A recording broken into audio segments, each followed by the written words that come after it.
कुछ सपने लेकर भरकर जेबों में आशाएं, दिल में है अरमान यही कुछ कर जाएं। दर्शकों, आप देख रहे हैं नमस्ते हिमाचल। मेरा नाम है मेघा शर्मा और मेरा नाम है काजोल चौहान। आप सभी दर्शकों को सुबह की नमस्ते। और इस सुबह की नमस्ते के साथ आप सभी की सुबह को और ज्यादा तरोताज़ा और हसीन बनाने के लिए हमारे साथ स्टूडियो में एक ऐसे शख्स मौजूद हैं जो किसी पहचान के मोहताज नहीं हैं।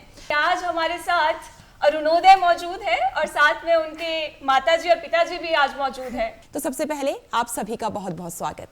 नमस्कार। कैसे हैं आप अरुणोदय? जी मैं बढ़िया। मेघा, मुझे लगता है कि बातचीत का सिलसिला शुरू करना चाहिए। और क्या कहना चाहेंगी अरुणोदय से मिल रही हैं आप पहली दफा? अरुणोदय की बात के कायल हम और आप ही नहीं बल्कि पूरा इंडिया और सदी के महानायक अमिताभ बच्चन जी भी रहे हैं। तो दर्शकों, आज का कार्यक्रम जो है आपको बेहद ही पसंद आने वाला है क्योंकि आज अरुणोदय हमारे साथ हमारे स्टूडियो में मौजूद है। अरुणोदय, कैसे हैं आप? जी मैं बढ़िया हूँ, मजे में। मजे में? जी अच्छा, वैसे आपके बारे में लोग काफी कुछ जानते हैं, पर थोड़ा सा मैं चाहती हूँ आज हमारे दर्शकों को आप थोड़ा और बताएं अपने बारे में कुछ। जी नमस्कार, मेरा नाम अरुणोदय शर्मा है। मैं सेंट एडवर्ड स्कूल शिमला की 6ठी कक्षा का छात्र हूँ। मुझे लोग इसलिए जानते हैं क्योंकि मैं केबीसी में गया था और लोगों को मुझे लगता है कि लोगों को मेरी चुलबुली बातें बहुत पसंद है। और मैं कोशिश करता हूँ कि हमेशा मैं अपनी जो ऑडियंस है, जो लोग मुझे देख रहे हैं, उनको मैं खुश रखूँ। और साथ ही साथ में मुझे जो है बुज़ुर्गों के साथ बैठना बहुत पसंद है और मैं बातचीत बहुत ज़्यादा करता हूँ। मैं 2 मिनट के बाद आधे घंटे में बोलता हूँ, ये मेरी आदत है। जी अरुणोदय, हमारे पास समय भी है और आप आज आए हैं तो बहुत बढ़िया दस्तूर भी बना है। तो आज तो हम अरुणोदय से बहुत सी बातें करने जा रहे हैं और स्टार्टिंग तो अरुणोदय कर ही दी अरुणोदय ने। थोड़ा उनके पेरेंट्स के बारे में भी जान लेते हैं काजोल। जी बिल्कुल मैम, बहुत बहुत स्वागत है आपका। अपना नाम और परिचय हमारे दर्शकों को दें। मेरा नाम ममता पॉल है। मैं महिला एवं बाल विकास विभाग में बतौर जिला कार्यक्रम अधिकारी अभी कार्यरत हूँ। और हमारे विभाग में हम बच्चों के स्वास्थ्य, पोषण, उनके संरक्षण, महिलाओं के सशक्तिकरण, इस सब के लिए कार्य करते हैं। लेकिन आज अगर मैं बात करूं तो हमारी एक अलग पहचान है, हमारा एक अलग परिचय है, अरुणोदय के अभिभावक होने का परिचय। सर आप? नमस्कार, मेरा नाम जगदीश शर्मा है और मैं यहाँ शिमला में डिस्ट्रिक्ट ट्रेजरी ऑफिसर के पद पर कार्यरत हूँ। और ये तो हमारी ऑफिशियल इंट्रोडक्शन है, लेकिन जो लोग हमें जानते हैं वो अरुणोदय के माता पिता के तौर पर जानते हैं। और मैं समझती हूँ कि अरुणोदय का नाम जब आपके साथ जुड़ता है तो गर्व से सीना और ज़्यादा चौड़ा हो जाता होगा। कैसा महसूस करते हैं सर? मतलब सारी दुनिया में, सारे भारतवर्ष में अरुणोदय के एकदम फेमस हो गया, इसकी बातों को बहुत सराहा गया, लोगों ने बहुत अप्रिशिएट किया। और सबसे बड़ी बात है कि हमारा हिमाचल का नाम रोशन करने में, हिमाचल के संस्कृति को, हमारे कल्चर को आगे बढ़ाने में अरुणोदय ने अपना योगदान दिया। तो वो सब जान करके और वो सब जब चीज़ें हमारे साथ जुड़ती है तो बहुत अच्छा लगता है। मैं यहाँ पे एक बात कहना चाहूँगी कि सभी माता पिता की ज़िंदगी में एक ये समय आता है जब उनके बच्चे पढ़ लिख करके, बड़े हो करके कुछ मुकाम हासिल करते हैं और वो गर्व महसूस करते हैं। हमें खुशी है कि अरुणोदय की जो स्पॉन्टेनिटी है, वाक्पटुता है, जो उसकी बुद्धिमत्ता है, उसकी वजह से अभी ही उस छोटी उम्र में ही हमें जो है बहुत गर्व महसूस होता है। अरुणोदय, आप इतनी छोटे से हैं अभी, कौन सी क्लास में पढ़ते हैं आप? 6th में पढ़ते हैं आप। अच्छा, पहले आप मुझे ये बताएं कि आपका फेवरेट सब्जेक्ट कौन सा है? मेरे जो 2 फेवरेट सब्जेक्ट्स हैं वो है मैथ्स और संस्कृत। अच्छा, और हिंदी के आपकी साथ फेवरेट है? जी। काजोल, आपको क्या पसंद था जब आप छोटे हुआ करते थे? मैथ्स और संस्कृत, क्या खतरनाक कॉम्बिनेशन है अरुणोदय। और अरुणोदय, मैं बताना चाहती हूँ कि जिस कक्षा में आप इस समय हैं, जिस स्टेज पर आप इस समय हैं, संस्कृत बहुत कम लोगों को पसंद आती है। अरुणोदय, आपके सफ़र के बारे में जानेंगे।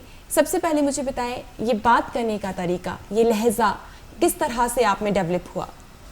मुझे लगता है कि हम आपस में कभी ना कभी हम सुनते ही हैं। जैसे हमारे बड़े बुजुर्ग हो गए या हमारे माँ बाप, हम उन्हें आपस में कई विषयों के बारे में बातचीत करते हुए देखते ही हैं। जी। जैसे कभी उन्होंने सरकार के बारे में बोल दिया, कभी हमारे इश्यूज़ पे बोल दिया कि यहाँ पानी नहीं आ रहा, यहाँ पे ये नहीं हो रहा, वो नहीं हो रहा। तो इन चीज़ों को हम तो ऐसा सोचते हैं, हम रोज़ रोज़ सुनते हैं इन चीज़ों को, मगर हम इन पे ध्यान नहीं देते कभी भी। जी। इन चीज़ों से हमें बहुत कुछ सीखने को मिल सकता है। तो आप इस तरीके से सीखते हैं? जी, मैं ये कहता हूँ कि हमेशा अपनी जो ऑब्जर्वेशन है जी। वो बहुत अच्छी रखनी चाहिए, क्योंकि अगर आपके पास ऑब्जर्वेशन है तब आप किसी भी चीज़, कोई भी विषय पर बोल सकते हैं। जी। अगर आप ऑब्जर्व कर रहे हैं कि हमारे यहाँ पे ये पानी की कमी आ रही है, आप बड़े बुजुर्गों की बातों को ध्यान से सुन रहे हैं, आप अपने आसपास के लोगों की समस्याओं को ध्यान से सुन रहे हैं या उनकी विचारों को ध्यान से सुन रहे हैं, जी। तब आपको भी उसकी जानकारी रहेगी। जी। और जितनी ज़्यादा जानकारी आपको होती है, आप उतने ज़्यादा बुद्धिमान होंगे और आपको उतनी ज़्यादा चीज़ों के बारे में पता भी होगा। अरुणोदय, आप अपनी बुद्धिमत्ता का परिचय दे ही रहे हैं, लेकिन बिल्कुल। मेघा, मैं तो ये जानना चाहूंगी कि as a parents, ma'am, sir, आप किस तरीके से इस बच्चे को हैंडल करते हैं? मैम, सबसे पहले मैं आपसे ये जानना चाहूंगी कि यूँ कहा जाता है, जैसे इसने कहा कि इसकी ऑब्जर्वेशन पावर एकदम कमाल की है, पर एक चीज़ हम सुनते हैं कि जब बच्चा गर्भ में होता है बिल्कुल। तो माँ जो खाती है या पढ़ती है या जिस तरह के माहौल में रहती है, बच्चे पे आगे चल के उसका काफ़ी ज़्यादा प्रभाव पड़ता है, सकारात्मक भी और नकारात्मक भी। पर हम सकारात्मकता आज कूट कूट के देख रहे हैं अरुणोदय में। तो उस समय बताइए ज़रा, किस तरह का माहौल था जब अरुणोदय आपके सिर्फ गर्भ में पल रहा था? हाँ, अगर मैं उस समय की बात करूं जी। तो जैसे सभी बड़े बुजुर्ग भी कहते हैं कि हमें सकारात्मक रहना चाहिए, जी। पॉजिटिव रहना चाहिए, और जो बुक्स हैं अच्छी बुक्स पढ़नी चाहिए। मैंने आध्यात्मिक किताबें भी पढ़ी हैं, जी। और साथ ही साथ कि किस तरह से गर्भ में बच्चा, क्योंकि मैं उसी विभाग से भी संबंध रखती हूँ, बिल्कुल। तो बच्चा गर्भ में जो पल रहा है, अगर उसको एक हेल्दी बेबी के रूप में बाहर आना है तो क्या ज़रूरतें हैं, उन सभी ज़रूरतों का भी मैंने ध्यान रखने की कोशिश जी, की। जी। साथ ही साथ जो मेरे हस्बैंड का, फैमिली का सपोर्ट मेरे साथ रहा। है ना। पर केबीसी के बाद जो एकदम से आपकी जिंदगी में बदलाव आया, वो किस तरह से देखते हैं आप? कैसा बदलाव महसूस कर रहे हैं आप? नहीं, हमने तो बहुत उस टाइप का प्रभाव या उस टाइप का बदलाव तो बहुत ज़्यादा नहीं है, बट ये है कि लोग हमें बहुत जानते जी। हैं, बाहर पूरे देश से हमें कॉल्स आते हैं, अरुणोदय से बात करना चाहते हैं, कोई वीडियो कॉल से, इंटरव्यूज़ वगैरह, तो वो सब चीज़ें हैं। या लोग जैसे आप पूछ रहे हो कि कैसे आप परवरिश वगैरह के बारे जी, में, जी। उसके बारे में भी जानकारी देते हैं। तो मैं एक चीज़ ऐड करना चाहूँगा जो ममता ने जी, कहा प्लीज़। कि बच्चों के साथ जैसे छोटे में, जैसे 2 वर्ष की उम्र में जब वो बोलना या बात करना शुरू करता है, तो 2 से 6 या 7-8 साल की उम्र तक अगर आप उसके साथ काफ़ी ज़्यादा इंटरेक्ट करो, बहुत ज़्यादा बातचीत करते रहो हर विषय पर जो हमारे आसपास की घटनाएं घट रही है, तो वो बहुत ज़्यादा रिसेप्टिव होते हैं बच्चे। इस एज में बहुत ज़्यादा सीखते हैं, बहुत ज़्यादा याद रहती है उनको चीज़ें। तो अगर आप उनके साथ ज़्यादा से ज़्यादा डिस्कशन करो, ज़्यादा से ज़्यादा उनके साथ बातचीत करो, उनको इन्वॉल्व करो अपने साथ बातचीत में, तो उससे मैंने देखा कि बच्चे सीखते हैं और इन चीज़ों से बच्चों का एक जो विकास है वो ज़्यादा होता है। वो चीज़ हमने देखी। जैसे सर ने सर बहुत खूबसूरत बात आपने कही, काजोल, हम चाइल्ड साइकोलॉजी में भी ये पढ़ते हैं कि जो इनिशियल ईयर्स होते हैं बच्चे के बहुत ज़्यादा इंपॉर्टेंट होते हैं। वो चीज़ों को जानने के लिए बहुत ज़्यादा इंक्विजिटिव रहता है, उसे जिज्ञासा रहती है। बिल्कुल। तो अरुणोदय से पहले मैं उनकी मम्मा से जानना चाहूंगी। अरुणोदय का तो हमें पता है कि आप इसकी जो जिज्ञासा है वो किस तरह से, ये जो उसके जो सवाल होते हैं, कैसे आप उनके सवालों के जवाब देती हैं? देखिए, मेरा जो कार्य क्षेत्र है, अधिकार क्षेत्र है, उसके बाद जितना भी मुझे समय मिलता है, इसके बचपन से ही मैंने ये कोशिश की है कि मैं उसके लिए अवेलेबल रहूं, उसके प्रश्नों के उत्तर देने के लिए, उसकी जिज्ञासा से संबंधित जो उसके मन में इच्छाएं हैं, उन सब का उत्तर दे पाने के लिए, तो एक गाइड के रूप में और एक फ्रेंड के रूप में हमेशा उसका साथ दे सकूं, उसकी मदद कर सकूं, यही मैंने कोशिश की। इस तरह से आप कार्य करते हैं। दर्शकों, आपको बताना चाहेंगे कि अरुणोदय अभी मात्र 11 साल के हैं और 11 साल की उम्र में ये ऐसे बातें करते हैं जैसे बहुत लंबा एक्सपीरियंस इन्हें लाइफ का हो और बहुत ही प्यारी बातें करते हैं। अरुणोदय, आपसे जानना चाहूंगी, ये बातें कहाँ से सीखी जाती है, किस तरह से सीखी जाती है, और जिस तरीके से आप हिंदी का प्रयोग करते हैं अरुणोदय, बहुत खूबसूरत। कैसे सीखते हैं आप ये सब? पहले तो मैंने आपको ऑब्जर्वेशन की चीज़ बताई, उससे मैं वही इस चीज़ का राज है कि मुझे इतनी चीज़ें पता कहाँ से, और पिताजी ने भी जो बात ऐड की थी उससे भी मुझे बहुत सारी चीज़ें पता है जी। और उसके ऊपर मैं समझता हूँ कि जैसे हमारी हिंदी भाषा है या हमारी जो भी भाषा है, मैं समझता हूँ अगर आप किसी एक बच्चे को या किसी छात्र को उसकी भाषा में कोई चीज़ याद करवाओगे, वो उसे जिंदगी भर याद रहेगी। तो मगर अगर आप दूसरी भाषा में, अगर कोई गुजराती बोलता है जी, तो आप उसे गुजराती में समझाओ, आप उसको एक्सप्लेन गुजराती में करो, उसे हमेशा याद रहेंगी। क्या आपको स्टार्टिंग से पता था कि इसका जो IQ लेवल है वो काफी ज्यादा हाई है, या कह सकते हैं हम गिफ्टेड चाइल्ड भी है? तो किस तरह का था अरुणोदय, थोड़ा बताएं हमारे दर्शकों को। जी मेघा, दोनों चीज़ें हैं जो आपने बोला कि गिफ्टेड है, वो एक बच्चों में जो बचपन से रहता है कि थोड़ा सा वो था, उसमें कोई दो राय नहीं है। बट इसमें जानने की इच्छा और जो जिज्ञासा थी वो बहुत ज़्यादा थी, बहुत ज़्यादा बातचीत करता था और कॉन्फिडेंस बहुत ज़्यादा था पहले से। अनजान लोगों से, जैसे बच्चे कई बार अपने इन्वायरमेंट से, फैमिली इन्वायरमेंट से बाहर डरते हैं बात करने से, तो इसमें ऐसा बिल्कुल नहीं था। कभी अकेले में भी चले जाएगा कहीं भी बाहर, जैसे हम बाज़ार गए या माल रोड या रिज पे गए, तो अनजान लोगों से या किसी भी लोगों से एकदम फ्रेंड बन जाएगा उनका अपनी बातों से। और उनको ऐसी बातें करने की आदत थी कि बाकी लोग भी इन्वॉल्व हो जाते थे फिर दूसरी बातें, और बड़ी स्पष्ट वाणी में और अच्छे भाषा में और साथ में बड़ी समझदारी के साथ। और कभी भी हमने ये भी फील किया है कि जैसे काफ़ी बार इंटरव्यू भी देता है या लोगों से भी मिलता है, तो हमें कभी ऐसा नहीं लगा कि कोई ऐसी बात की हो जो कि नहीं होनी चाहिए या जिसमें ये गलती कर गया हो।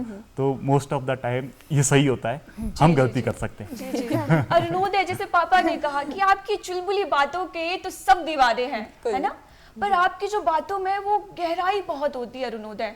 अच्छा बोलते हैं आप, चुलबुला बोलते हैं, मजा आ जाता है, लेकिन जो बातों में जो गहराई होती है, जो आपके थॉट्स है, वो काफी डीप है। तो उसका क्या राज है अरुणोदय? और राज ये है कि मैं ये बोलता हूँ कि मुझे जो लगता है, आपने ये भी पूछा था कि हिंदी क्यों इतनी पसंद है। मुझे ऐसा लगता है कि जो हमारी हिंदी भाषा है उसमें ये है कि जैसे अब इंग्लिश है, इंग्लिश में हमारे पास एक वर्ड है वाटर। वाटर अभी हमारे समुद्र का पानी हो गया, नदी का पानी हो गया, नाले का पानी हो गया, सरोवर का पानी हो गया, सारे पानी को वाटर बोलेंगे जी। मगर हमारी हिंदी भाषा में नदी के पानी के लिए अलग शब्द है, सागर के पानी के लिए अलग शब्द है, महासागर के पानी के लिए अलग शब्द है, सरोवर के पानी के लिए अलग शब्द है, झील के पानी के लिए अलग शब्द है, तालाब के पानी के लिए अलग शब्द है। और इतने सारे शब्द सिर्फ एक ही उसके है, अवसन है, अवसन है, वहाँ वसन है। हमारे सूर्य, आदित्य, भास्कर और ऐसे बहुत सारे आदि नाम हमारे प्रायवाची नाम आते हैं और अरुणोदय को इतने सारे हैं। तो हम हिंदी भाषा में हम अपने शब्दों के साथ खेल सकते हैं जी। तो इसलिए मुझे लगता है हिंदी भाषा बहुत अच्छी है। और अगर आपको हिंदी भाषा में शब्दों के साथ, चाहे हिंदी भाषा ही क्यों, किसी भी भाषा में अगर आपको शब्दों के साथ खेलना और शब्दों का प्रयोग करना आ जाए सही से, तब आप अपनी बात को जितनी स्पष्टता से रख सकते हैं उतना उससे आप सबको कायल कर सकते हैं। बिल्कुल अरुणोदय। काजोल, आजकल हम देखते हैं कि जो शब्दों का चयन करते हैं अरुणोदय, उतने शायद हम आम जिंदगी में नहीं करते हैं। और ये सब आता है प्रैक्टिस से, और साथ ही साथ आपकी अगर भावना हो कुछ सीखने की, उससे। मैम, आपसे जानना चाहूंगी, आपके घर में एक स्पेशल चाइल्ड भी है और साथ में दूसरा आपके पास एक गिफ्टेड चाइल्ड भी, किस तरह से समन्वय बिठाती हैं आप दोनों के मध्य में? ये थोड़ा मुश्किल तो है डेफिनेटली, लेकिन क्योंकि दोनों बच्चे हैं और साथ में अरुणोदय का जो अपने भाई के प्रति लगाव है, बहुत ज़्यादा अटैच्ड है उससे, तो उससे भी मुझे बहुत ज़्यादा हेल्प मिलती है। एक भावनात्मक तौर पे अगर हम एक फैमिली के रूप में कहें तो हम बहुत ज़्यादा यूनाइटेड हैं एक दूसरे से। हम लाइक उसकी जो परवरिश है या उसको पालना मुश्किल है, थोड़ा कठिन भी है, लेकिन हम एक दूसरे से जो है वो हेल्प हमें मिलती है और एक दूसरे का इमोशनल सपोर्ट हमें रहता है। सर, आप दोनों जो है, सरन मैम, दोनों आप वर्किंग हैं, तो किस तरह से आप बच्चों की देखभाल करते हैं? कुछ प्रॉब्लम्स ऑफ कोर्स आती होगी, बच्चों की पढ़ाई है, देखभाल है, साथ में आपकी खुद की जॉब है। हाँ, ये सब चीज़ें मैनेज करते हैं, सभी करते हैं। जैसे आजकल मैक्सिमम लोग दोनों वर्किंग होते हैं, तो मैनेज करना पड़ता है। थोड़ी हेल्प भी ले लेते हैं कई बार किसी से। तो बट ये है कि आप कितना ज़्यादा इन्वॉल्व रहते हो, जैसे सुबह शाम आप कितना ज़्यादा इन्वॉल्व रहते हो। और अरुणोदय, क्योंकि हम बड़े बच्चे के साथ, स्पेशल चाइल्ड है, वो ज़्यादा बोल नहीं सकता, इवन चल फिर नहीं सकता है, तो क्योंकि उसको हम इस ढंग से देखा है, तो इसकी परवरिश खुद ब खुद ही उसके साथ इस ढंग से हुई कि जैसे एक समझदार बच्चे वाली, बहुत ज़्यादा शरारतें वगैरह नहीं हो पाती थी घर में, क्योंकि वो बहुत सेंसिटिव सा बच्चा एक हमारे पास ऑलरेडी था। तो ये भी उसके साथ बड़ा इन्वॉल्व उसी ढंग से होता था जैसे बड़े बुजुर्ग होते थे, जैसे हम उसके साथ इन्वॉल्व होते थे। लेकिन ये कि थोड़ा सा भगवान का भी आशीर्वाद रहता है जब आप ऐसा बच्चा जब घर पे होता है, बिल्कुल। तो उस चीज़ों का फायदा मिलता है। तो वो आप देख ही रहे हैं कि उसका अरुणोदय, फायदा रहा है। आपको देख के आज दिल इतना खुश हो रहा है। मैं आपके शब्दों की गहराई की बात कर रही थी और उसका राज कहीं ना कहीं मैम ने भी बताया कि वो आपकी मम्मा ने बताया, ममता जी ने, कि वो काफ़ी स्पिरिचुअलिटी से रिलेटेड बुक्स पढ़ती थी। और हमने सुना है कि आप ब्रह्म कुमारी से भी जुड़े हैं, आप गए भी थे उनके जो आश्रम है। तो किस तरह का एक्सपीरियंस था, क्या महसूस किया आपने अरुणोदय? मैं तो कहूँगा कि कभी ना कभी आपको माउंट आबू जाना ही चाहिए जी। मुझे ऐसा लगता है कि वहाँ पे जैसे हम जाते थे, अब हम लोग ट्रेन में आ रहे थे, ट्रेन में धक्के खा के आए थे पूरे एक दिन का सफ़र था मेरे ख्याल से। कितने घंटे का सफ़र था? 16 घंटे का। 16 घंटे के सफ़र में धक्के खा खा के आए थे हम लोग। तो इस सब के बाद पूरा ऐसे थके हुए थे, तो ज़्यादा हमें नींद भी नहीं मिली। फिर वहाँ जैसे सुबह सुबह उठना पड़ता था। 4 बजे? नहीं, मुझे आदत है वैसे भी अच्छा, उठने की। अरे सुबह वाह। सुबह 5:30 बजे। अब मैं 5:30 बजे उठ गया, मुझे नींद नहीं आती उसके बाद। अब उसके बाद मगर अब नींद भी पूरी नहीं है, थकी हुई है बुरी तरह से।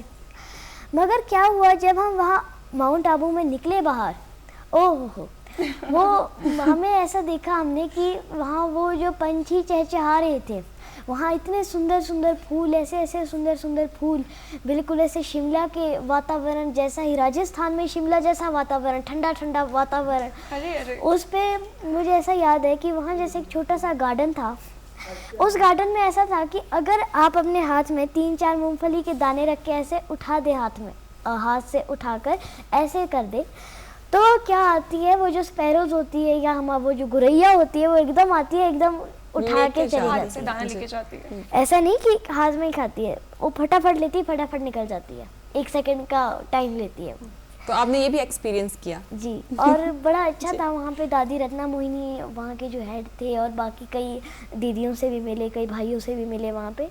तो वहाँ का एक्सपीरियंस तो बहुत ही अच्छा था माशाल्लाह। अच्छा अरुणोदय, आप गाना भी बहुत खूबसूरत गाते हैं, तो काजोल सुना जाए कोई एक गाना? बिल्कुल, मैं तो चाहूंगी कि आप अपनी आवाज में बहुत खूबसूरत सा कोई गाना गुनगुनाएं। हालांकि आपको पुराने गाने काफी पसंद है। हाँ, मैं पुराने ही गाऊंगा। थोड़ा बताएं अपने फेवरेट सिंगर के बारे में, और कोई भी अपना मन पसंदीदा गाना आप आज हमारे दर्शकों को सुनाएं। मेरे जो 2 सबसे ज़्यादा मेरे फेवरेट सिंगर्स हैं, सबसे पहले जो टॉप पे मुझे सबसे ज़्यादा पसंद है वो है मोहम्मद रफ़ी साहब।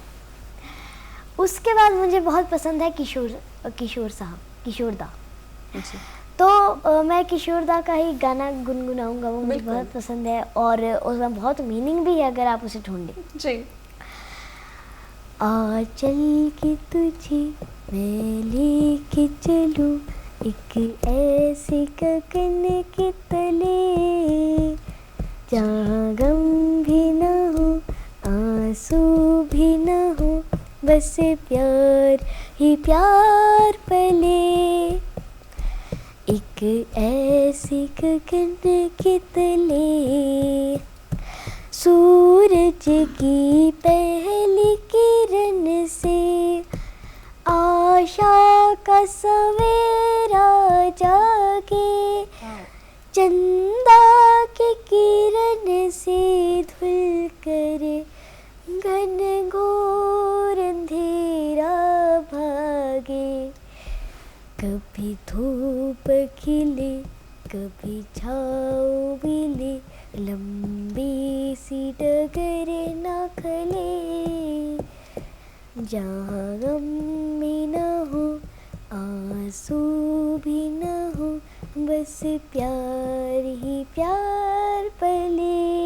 बहुत बढ़िया, बहुत अरुणोदय, बढ़िया। मैंने कहा मेघा कि आप और मैं बार बार जिक्र कर रहे हैं कि अरुणोदय काफी अच्छी और गहराई में बातें करते हैं, लेकिन उतनी ही सॉफ्ट ब्यूटीफुल आपकी आवाज है। और मैं तो चाहूंगी कि जो आप हारमोनियम सीख रहे हैं, म्यूजिक सीख रहे हैं, उसमें आप लगातार बढ़ोतरी करते रहें और आपके ऊपर सरस्वती माता का आशीर्वाद यूं ही बना रहे। अच्छा अरुणोदय, इसी के साथ मैं जानना चाहूंगी, आप इतना प्यारा गाना गाते हैं, अभी वैसे तो आप बहुत छोटे हैं, पर आपने कुछ सोच रखा है कि आप जीवन में आगे क्या करेंगे? वैसे तो इस उम्र में होता है कि बच्चों के जो गोल्स है वो चेंज होते रहते हैं, और होने भी चेंज, जैसे आप बड़े होते हैं, आप खुद को एक्सप्लोर करते हैं कि किस चीज में अच्छे हैं, पर अभी आपने क्या सोच रखा है?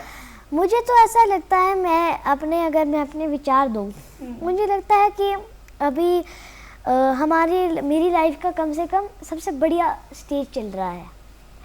मैं मज़े से आता हूँ, ना मेरे को रोटी पकाने की टेंशन, ना मुझे कमाने की टेंशन, है ना जी? ना मुझे घर के टैक्स भरने की टेंशन। तो मुझे ऐसा लगता है कि आजकल मुझे ऐसा लगता है कि मुझे उसमें नहीं रहना चाहिए, प्रेशर में। मुझे लगता है कि अभी मैं छोटा भी हूँ और साथ ही साथ में मुझे इतनी जानकारी भी नहीं है, और अभी से ही मैं अपने आप को वो इतना स्ट्रेस नहीं करना चाहता कि मैंने ये बनना है, ये बनना। उसी समय सोचेंगे, अभी से क्यों तनाव लेना। जी मैम, मैं आपसे जानना चाहूँगी, केबीसी में जाने से पहले किस तरीके का आपका परिवार चलता था, किस तरह से आप लोग रहते थे, और उसके बाद जैसे आप केबीसी से आए या फिर केबीसी के पड़ाव की बात करें तो किस तरह से आपको लगा कि हमारा बच्चा केबीसी के लिए अब तैयार है, उसे वहाँ भेजा जाना चाहिए और वहाँ जाकर उसे एक अलग मंजिल मिलेगी, अलग राहें मिलेंगी? राइट, अगर केबीसी के पहले के समय की बात करें तो एक normal life, routine life, office जाना है, आना है, बच्चों की परवरिश, वो सब। लेकिन अरुणोदय की अगर मैं बात करूं तो जब वो केबीसी में गया है 9 साल की उम्र में, उसके लगभग 2 साल पहले से ही वो केबीसी को रेगुलरली देखता था, फॉलो करता था। बच्चन साहब का बहुत बड़ा फ़ैन है, तो उसके मन में पहले से ही कहीं ना कहीं केबीसी में जाने की इच्छा थी जी। वो हमारे सबके साथ बैठ करके जो है वो केबीसी खेलता था, वो अपने आप अमिताभ बच्चन बन के हमसे क्वेश्चंस पूछता था। तो कहीं ना कहीं उसके मन में ये जिज्ञासा तो थी। लेकिन लास्ट ईयर जब फिर उसमें एड्स अपीयर होने लगे टीवी में, तो उसने अपने आप ही बायजूस ऐप डाउनलोड किया। उसमें क्विज़ खेले, वो क्विज़ में वो क्लियर कर पाया 2 क्विज़ को। सोनी लिव ऐप डाउनलोड करके सेकंड राउंड जो था उसमें रैपिड फायर राउंड था, उसने वो भी क्लियर किया। और उसके बाद हमें ग्राउंड ऑडिशन के लिए बुलाया गया। ग्राउंड ऑडिशन के लिए मुंबई में गए और वहाँ पे भी जो इसकी बातचीत हुई है क्रू मेंबर से, उनको भी वो पसंद आया, इसीलिए उसका सिलेक्शन जो है फाइनली केबीसी के लिए हुआ। मैं तो इस टोपी के बारे में जानना चाहूँगी, कहाँ से ये शौक पैदा हुआ कि आपको ऐसे ही टोपी पहननी है, ऐसे ही गेटअप में रहना है? और क्या मतलब अपने दादा को कॉपी करते हैं, नाना को कॉपी करते हैं, किसे कॉपी करते हैं आप? ये बात हमारी कॉपी करने की नहीं है। मुझे लगता है कि हमारे जैसे हम जानते हैं कि आजकल हम लोग उस वेस्टर्न कल्चर की तरफ ज़्यादा अट्रैक्ट होते हैं। मैंने भी अभी यहाँ पे जीन पहनी हुई है, ये जैकेट पहनी हुई है, ये भी वेस्टर्न कल्चर है जी। मगर मुझे लगता है कि हमें जो है अपने रूट्स से कभी दूर नहीं जाना चाहिए। अगर मैं एक पौधे से एक पत्ता खींच के निकाल दूंगा, वो कुछ नहीं होगा, पत्ता भी मेरे पास आ जाएगा, मगर उसे पेड़ बनने से नहीं रोक सकता कोई। मगर अगर मैं उसे कोई जड़ों से ही चीर के उखाड़ दूंगा, तब तो वो उगना ही बंद कर देगा। तो मुझे ऐसा लगता है कि हमें अपने रूट्स को कभी नहीं छोड़ना चाहिए जी। आप जितना अपनी रूट से बंधे रहोगे उतना आप बढ़ोगे। कितनी खूबसूरत बात कही है आज अरुणोदय ने, काजोल, जी बिल्कुल। कि अपनी रूट से जुड़ा रहना कितना ज्यादा इम्पोर्टेंट है।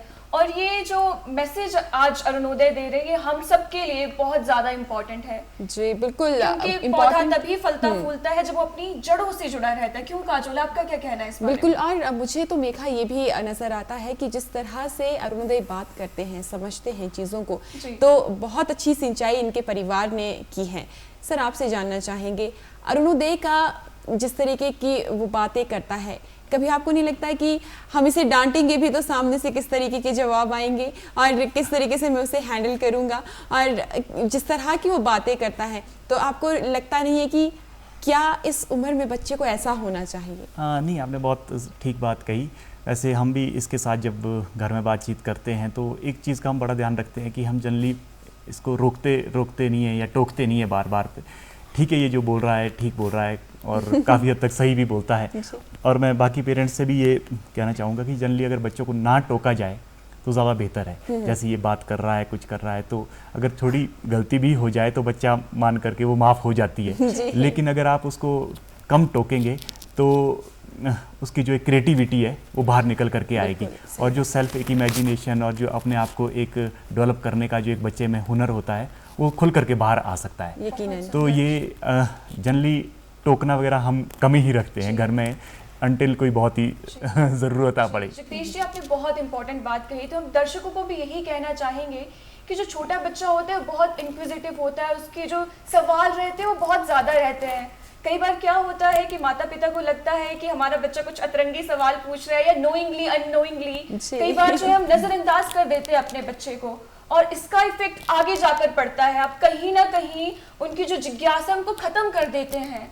इन फ्यूचर फिर वो आगे जाकर वही होता है कि उनका कॉन्फिडेंस लेवल भी लो होता है, वो अपनी बात कहने से भी कतराते हैं, उनको लगता है कि उनको कोई सुनेगा नहीं या समझेगा नहीं।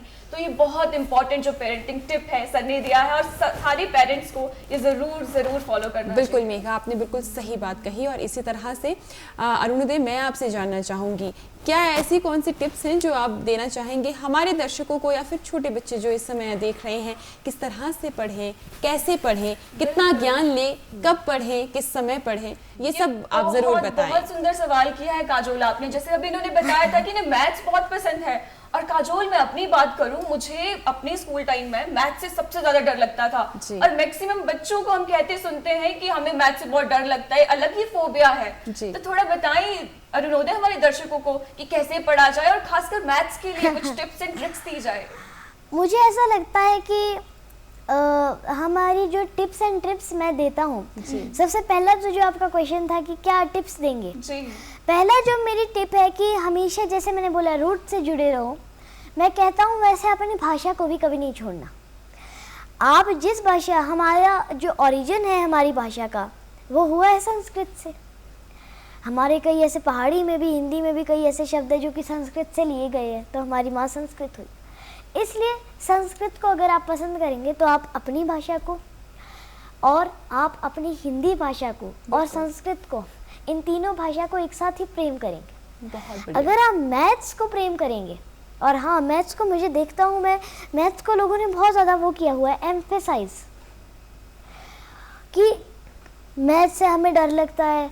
अब इतना सब कुछ सुन रहे हैं हम लोग, अब जब बच्चा पढ़ने लगता है मैथ्स, अब उसके दिमाग में यही रहता है, पूरी दुनिया को मैथ्स से डर लगता है, तो मुझे भी लगना चाहिए।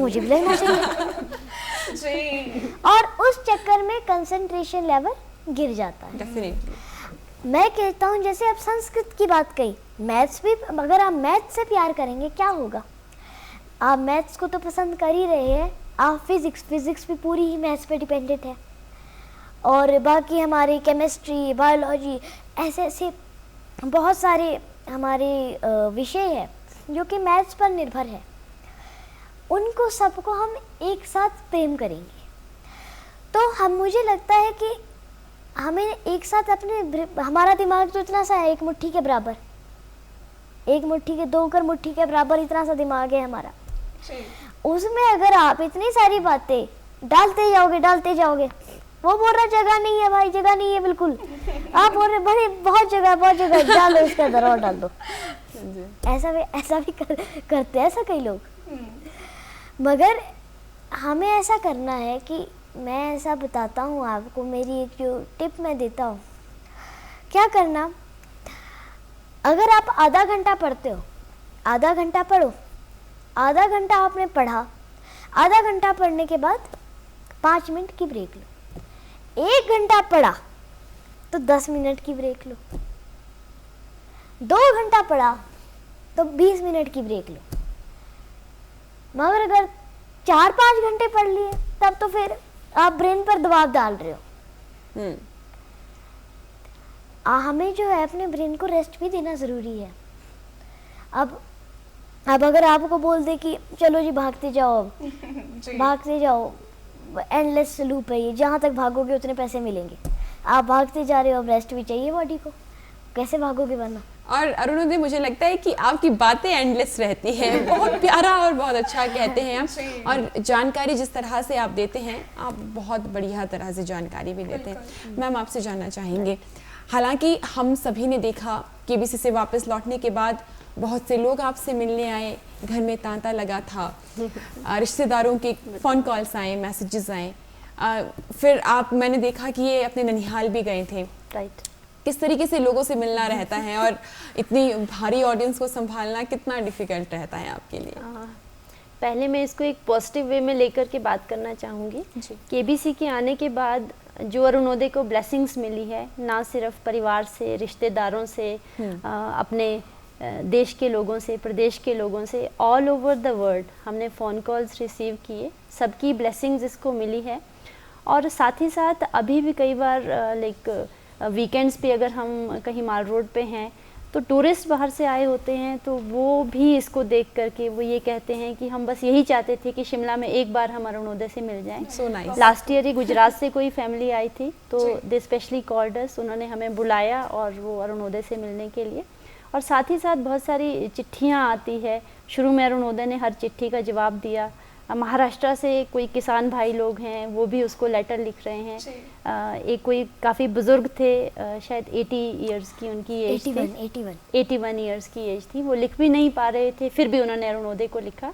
और कई पेशेंट्स भी हैं जो ये कहते हैं कि उसका प्रोग्राम देख करके हमें खुशी मिलती है और हम अच्छा महसूस करते हैं, तो हमारे लिए यही बहुत बड़ी बात है। सर, मैं आपसे जानना चाहूँगी कि अरुणोदय में कुछ तो इनबॉर्न ट्रेट्स भी हैं, लेकिन कई बार क्या होता है कि अगर पेरेंट्स या टीचर्स ध्यान ना दें उन ट्रेड्स पे, उन क्वालिटीज़ पर, तो कहीं ना कहीं वो प्रतिभा छुप जाती है, यूँ कहूँ कि ख़त्म ही हो जाती है। तो आपने किस तरह से अरुणोदय की उस प्रतिभा को जाना, वो आपको इसमें क्या खास चीज़ें लगी, तो किस तरह से एज अ पेरेंट आपने इसकी वो जो क्वालिटीज़ थी उसको जाना और उसको उजागर करने में आपने सहयोग किया?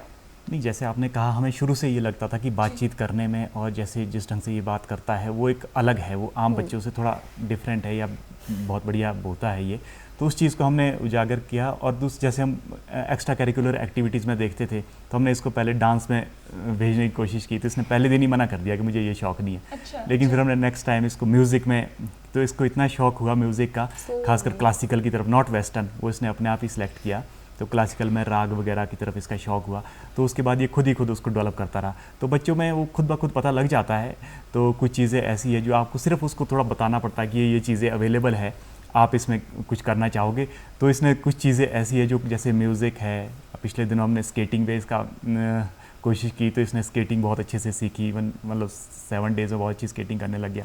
तो बच्चे खुद ब खुद बहुत जल्दी सीख जाते हैं चीज़ों को, लेकिन अगर उसमें थोड़ी रुचि भी हो उसकी, तो उसमें बहुत अच्छा करते हैं। और यही समय रहता है जब हम बच्चों को कुछ अच्छा और कुछ नया सिखाते हैं और बहुत जल्दी बच्चा वो चीज़ ग्रैब भी कर जाता है। अरुणोदय, जब आप केबीसी में गए थे, आपने जो है अमिताभ बच्चन जी को कुछ जो आपकी पसंदीदा पोम है वो भी सुनाई थी जी। कोई आप आज सुनाना चाहेंगे, कोई आपकी कोई मोटिवेशनल पोम जो आपको काफ़ी ज़्यादा मोटिवेट करती हो?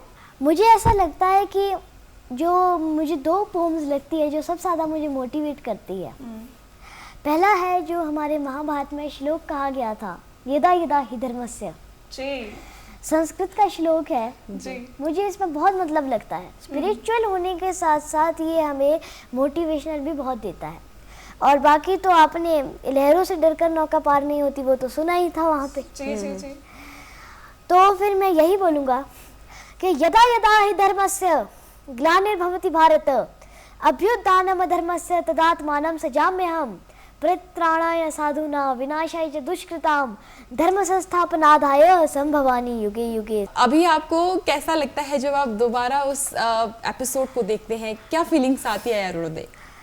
मैं अगर सच बताऊं अपनी फीलिंग्स जी, तो सच ही कहिएगा। हाँ, मैं सच ही बताऊं। जी, तो अगर तो मैं बताऊं तो ऐसा लगता है कि मुझे उससे ऐसा लगता है कि दुख आता है मन में, दुखी होता हूँ।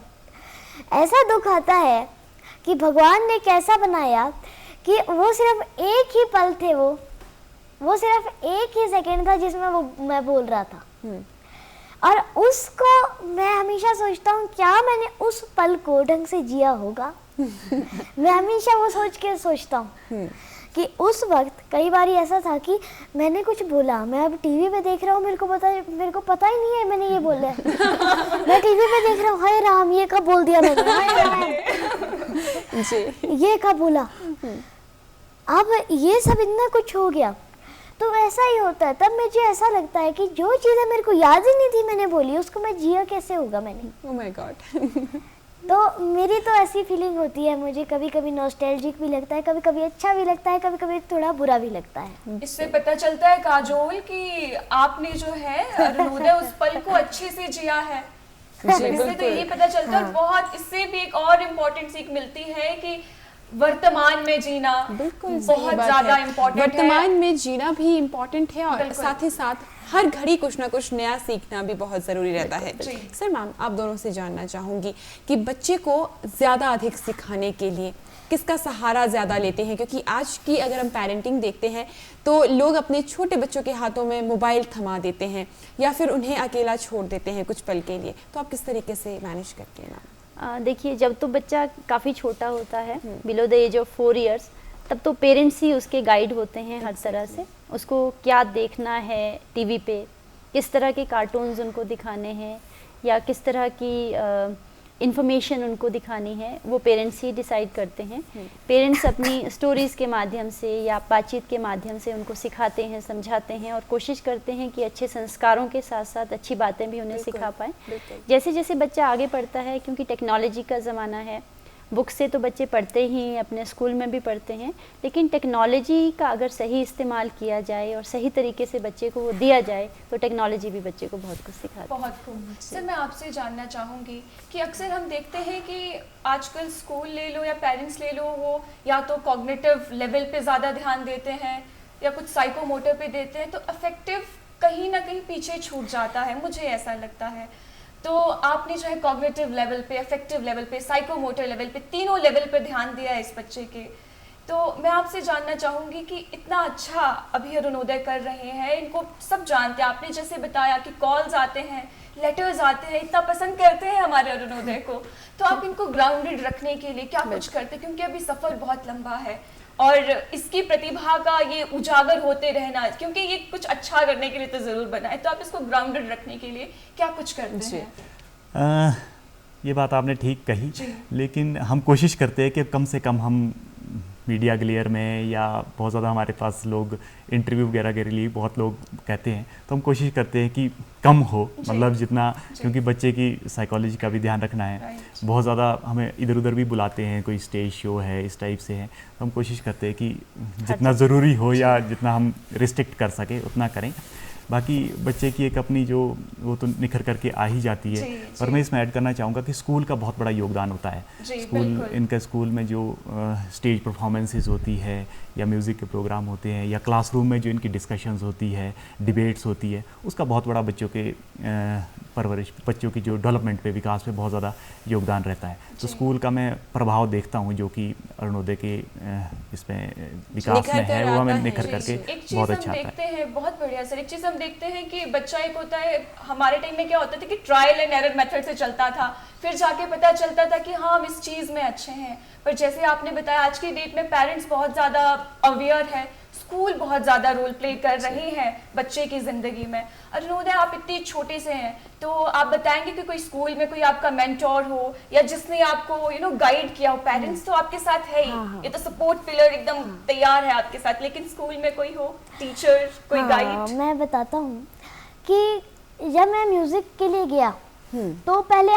मुझे ये नहीं पता था कि हमारे स्कूल में ही म्यूज़िक की क्लासेस है। अच्छा। मैं बाहर जाया करता था कि शायद कहाँ जाता था, मैं गेटी थिएटर में जाता था या वहाँ YWCA में जाता था। तो वहाँ जैसे मैंने थोड़ा बहुत सीखा, मगर वहाँ मुझे जब पता चला स्कूल में भी है, तब मैं स्कूल में जाने लगा। मैंने सोचा मार रोड किसने जाना इतनी दूर। तब मैं स्कूल जाने लगा तो वहाँ पे मेरे गुरुजी है राजेश वर्मा जी, श्री राजेश वर्मा जी।